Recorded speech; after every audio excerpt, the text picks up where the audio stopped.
शरणं गच्छामि धम्मं शरणं गच्छामि संघं शरणं गच्छामि।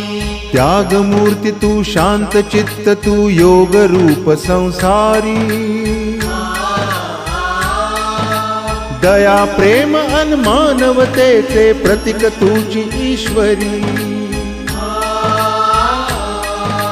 सिद्धमूर्ती सिद्धार्थ गौतम सकलांचा स्वामी